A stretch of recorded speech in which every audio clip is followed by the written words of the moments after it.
Let's build our transitional wardrobe together. In today's video, I want to share with you some of my favorite tried and tested transitional staples. I realized that even in my basic pieces, there are tons of little details I'm looking for, whether that's to make sure it's good quality or to make sure it's versatile. This little edit is what I consider to be some of the best quality pieces out there, and also some of my most worn. But I think a lot of the tips I'm sharing with you today can be applied no matter where you shop, because they're general things to look out for. For my outfit today, I'm wearing some really lovely jewelry pieces from Gingerberry. They're a really lovely jewelry brand that specifically does pearl jewelry, and I'll be using the jewelry throughout today's video to really elevate these basic items I'm styling throughout. Let's get started with denim. So when I said tried and tested before, I really meant it, because there are a lot of old favorites you'll see in today's video. If you've pretty much seen any of my videos, you know that I love my Levi ribcage jeans. I've been wearing these for more than 3 to 4 years, and they've always held that top spot as my most worn pair. I have quite a few washes of these, and in the spring, of course, I wear the light blue and the white the most. The thing about the ribcage is that I really like the straight leg. I like that the straight leg is a little bit wider than the usual straight cut, but it doesn't go into wide territory either. Depending on the colorway you choose, some of their fabrics are a little bit lighter, more drapey, especially if you go for the lyocell blends, whereas the cotton ones have a little bit more structure, but no matter which way you go, I find them really comfortable. I'm getting ready to do a denim review video, so I've been trying a few more pairs of denim, and one of the ones I really like is this Everlane Way High jean. It's a very popular style for them, and I can definitely see why. Very high rise, as the name would suggest. It's got a really nice shape through the leg, and it tapers in a little bit at the bottom, which the ribcage do not. So what do I actually look for when I'm buying jeans? So first thing is that my ideal denim fabric is 1 to 2% elastane, and then the rest is cotton. I know a lot of people like a rigid denim, and there's a lot of benefits there, but I find that for a more casual lifestyle, 1 to 2% of elastane makes it so much more comfortable. When you're choosing denim, I would always go for something very timeless. There are so many denim releases every single year where they try to modernize it or make it more trendy to, I guess, sell more jeans, but most of the time, I feel like these are not needed in anyone's wardrobe, and you're much better off going for a classic wash, classic style. Unless there is something that just suits your body shape or your personal style really, really well. I have a strong preference for an ankle jean, the reason being that you can see my boots and my shoes when I'm wearing the jeans. When it comes to styling, I really like my less saturated colors. For example, light blue and cream when I'm wearing more color in my outfit. And then if it's a more neutral outfit, so whites, grays, neutral tones, I prefer the more saturated blue denim. And that's just completely a personal preference. But something to think about if you struggle to decide between which wash in a jean you love. By the way, I'm raising a lot of things that I look out for because I find it works better for my style. But make sure you're tailoring this to yours. It's kind of the intentionality of considering these things rather than taking my specific recommendation. Another tried and tested staple for spring or for autumn would be these mini t-shirts. These apparently are going viral. I saw a TikTok recently that was talking about these. I didn't even know that. I've just been wearing these in my wardrobe and absolutely loving them because not only are they fairly affordable, I find that they hold up really well in the wash. They are very flattering and they just create a very clean base layer. I would especially recommend these for anyone who's average or petite because I find the length really good. It's also not super cropped where your midriff is always showing, but it's just that perfect length that still tucks in but isn't too long. So what I look for in a good tee is just really great selection of color. I really love that the colors in this range are so much more elevated than the colors that Uniqlo usually does. You've got some really beautiful greens. You actually have this really stunning pink that even I was tempted by. You've got the blue, the yellows, some really fresh, beautiful colors. I also look for t-shirts that have this slightly thicker neck ribbing band because it just holds the neck shape in place a little bit more instead of the neckline going all wrinkly or loose or out of shape. I wanted to come out of the wash looking perfect, and having washed these over 10-15 times, I can confirm that they wash very well. I've tried almost every t-shirt from Uniqlo, and I would say this style is amongst my favorites. I've got two transitional trousers here that I would consider my staples. And I'm gonna start grouping things together, otherwise we could be here all day. So the first one is the Uniqlo wide leg pleated trouser. As you can see when I'm wearing them, I think that they look very sleek and it makes it perfect whether you want to wear them to the office or on the weekend. Weekend, I would do like a knit or a t-shirt. Office, you know, it's made for the office. I recommend this pant in pretty much any color, but I especially like it in the light colors because it comes with a nice opaque fabric. So even the cream color feels very opaque. The things I would look out for in a pant that this one also has is to look for something that isn't too wrinkly. This material is very wrinkle resistant and it just means that throughout the day it doesn't look sloppy as we go. I'm always on the lookout for fit. I like that this one is wide-legged, but it's not too wide. Sometimes extreme silhouettes are really cool as like a statement piece, but for my everyday staples, I just wanted to work with everything, and that is exactly what this shape does. I haven't had these shortened, and they're perfect when I wear it with a heel. A little bit long if I'm not, but you can definitely get these adjusted at Uniqlo, and they also have a tall version. This is kind of obvious, but something else I look for in trousers is that it's high-rise and it comes with belt loops. There have honestly been more times than I expected where pants don't come with belt loops. And for me, this is always not ideal because I love the versatility of belts to really elevate simple looks. And without the belt loops, it's kind of taking away that option. So for any transitional wardrobe, I would recommend a wide leg pant. And then I would also recommend something that is not as wide. So the barrel shaped pants is something I've been wearing for 3-4 years. Really a tried and tested silhouette in terms of denim. But only recently have I discovered it in terms of trousers.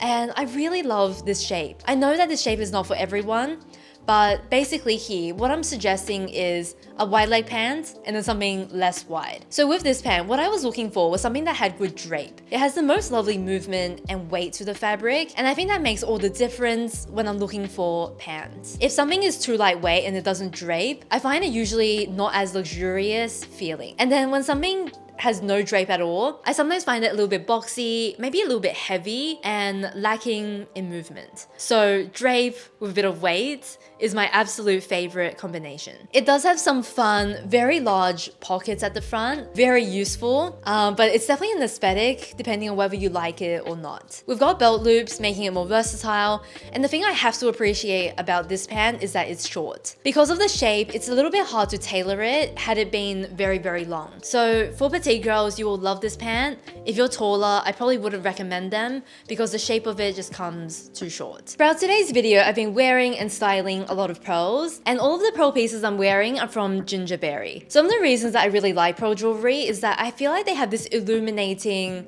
brightening effect. Whenever I'm really tired, for example, I flew back to Sydney yesterday around midnight, and today just opting for a pearl makes me feel a little bit more alive and glowy than I otherwise would be. Pearls have this luminance that I feel like is so glowy and beautiful, and I always feel a little brighter when I'm wearing them. So I want to share with you some of the pearl jewelry pieces I own. The earrings I'm wearing right now from them is kind of a pearl ear jacket with a small pearl at the front and a bigger pearl at the back. This is called their Honeymoon Duo and probably one of my favorite pearl studs from them. It's made from their Aurora pearl, which is their highest quality of freshwater pearl. All of their earrings here are set with 18 karat gold, so you don't have to worry about any irritation or tarnishing or anything like that. My other two pairs of studs are the Neptune and the Ready for Love. The Neptune pearl stud is the grey blue hue one, and this one is especially stunning because it's an Akoya pearl, and they pretty much represent the top 1% of seawater pearls in existence. For a slightly larger pearl, which to be honest is my favorite, I like the Ready for Love. I think the color of this one suits my skin tone the best, and it suits my outfit no matter what I'm wearing. The lighting's a little bit all over the place,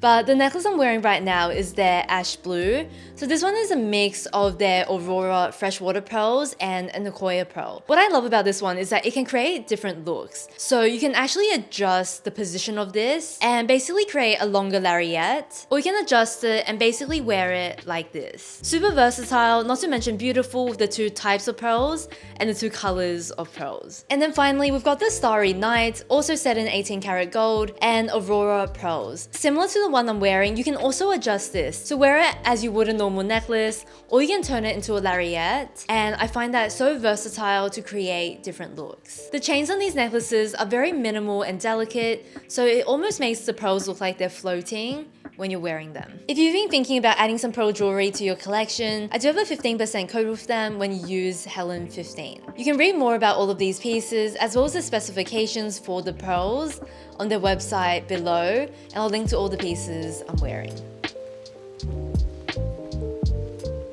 There's really been no order to today's video, but let's talk about knitwear and jackets. So when I look at my knitwear collection, there are honestly so many pieces I adore in this category, but there is only one thing that jumps out to me as an absolute staple. So you guessed it, it is definitely my Betty cardigan from Cezanne. So that's all about what I look for in knitwear and what makes this so versatile. So first thing I look for is fiber material. This one's 100% merino wool. So the merino wool here is not only very durable, but it's fairly resistant to peeling. Because it's merino wool, I also find it quite comfortable to wear. It doesn't have any of that itchy or scratchy alpaca mohair in it. I think it will suit a lot of people. My mum has more sensitive skin than I do, and she has a green. I gave it to her, and she finds it very comfortable even if she's just wearing a short sleeve inside. Beyond the quality things I'm talking about, I also just love the way it looks. It's cropped, it's got like nice length sleeves. You can wear it open or closed, and it makes it so versatile no matter the outfit. There are so many times I wear it as a jumper, and then there are equally as many times I will layer it over a t-shirt and wear it as a jacket. And I will also layer a coat over the top and have it as a middle piece. Because of that, I can basically wear it 5 days in a row and create very different looks from the knit. This sweater I got from End of Stories, and it's 100% merino wool. I did a video recently where I compared it to some other knitwear that they do, and surprisingly it's priced a little bit lower than even some synthetic styles. So I'm so happy with this knit. Sadly, I think this peach color is sold out, but it comes in like a white and a navy for a more classic transitional basic. So for transitional jackets, I would recommend either a trench coat or a nylon shell. But there are definitely things to look out for both of these categories. So for trench coats, I used to wear them all the time, and I don't wear them as much anymore. The reason is because I used to have a trench coat that was lightweight, and it was okay in quality, nothing special, but it was light. And then I got a trench coat like this one, which is much heavier. It's well lined, it's a good material, but it's heavier and it's longer. And I've started to wear it less because it's so much more cumbersome to have a trench coat that is heavy. So if you're looking for a trench coat, what I really recommend is that you take a look at the weight of it and you go for something lighter. Sometimes these heavier trench coats aren't even that much warmer. It's just got a lot of detail to weigh it down. I would definitely pay attention to color of trench coat because there is a lot of variance. You've got the really light off-white colors all the way to your deep greens and every color in between. So I think finding the right shade to suit your style and to suit the rest of your clothing will make it so much more flattering. This is a really good example where sometimes nicer quality and like very well lined doesn't actually equate to practicality, and I would actually much prefer a lighter, slightly more delicate trench coat. I got this Garni nylon shell on sale and I brought it with me when I went to Germany in winter. So what I like about this is that obviously it's water resistant, it's kind of windproof when you zip it all up, and it keeps the wind and rain out, basically. I really love coats and I love wearing them in spring, so this is just a lightweight coat that creates the aesthetic of like a longer silhouette, but it's still lightweight enough to suit pretty much the whole of spring. Until you get to, of course, summer. It also functions really well as a raincoat anytime you need it throughout the year. This was a style I found on sale, but I would say any nylon, waterproof, windproof jacket could be super versatile for the spring. Let's talk about skirts. I've kind of saved my favorite category towards the end. We'll talk about the obvious first, a white midi skirt. This is my most worn item in the spring summer, and I think I wore this 9 out of 10 days in the past summer. The one that I'm going to recommend is this linen skirt from End of Stories. So it's got the buttons down the front, it's in the wash right now, or it's in the laundry basket because I just wore it traveling, but super comfortable, and it's half lined, but it's opaque enough that you can't see the break that obviously. You can wear it with all the buttons done up, or you can do up half the buttons, and it just gives you slightly different looks as well. I've had this since last spring, and it's just a great skirt. For workwear, I would recommend something like this black skirt with buttons. Again, you can kind of see a pattern. I really like skirts where the buttons can help the versatility of the item. You can wear this casually by undoing some of the buttons so it's more casual.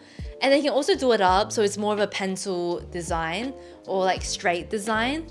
and it gets you different looks. If you have a black and a white skirt, it will basically cover you for most of your outfits, and you can create so many combinations from that alone. Look out for designs that have more versatility, and I think buttons are always a great way to go about it, so you can wear it more casual, more dressy. I look for a midi length that isn't too long nor short. So if it's just under the knee, sometimes I find it not the most elongating on my body type. And then the moment it hides my ankles and it's a full length, I find it overwhelming. So somewhere between like mid-calf and top of my ankle is my favorite length for it to be elongating and not overwhelming. Crazy as it is, I've been doing YouTube videos for 5, 6, maybe more years, and I've really never been into mini skirts, not even when they had their trending moment. But lately I've been kind of getting into some more mini options. This is the only mini skirt I own, and it took me forever to find the style I loved. This one has like a little bit of like a puffy shape to it, but it sits quite high rise, cinches in at the waist. It's got the cute buttons at the front, and it's also got pockets. I especially love styling it with longer pieces,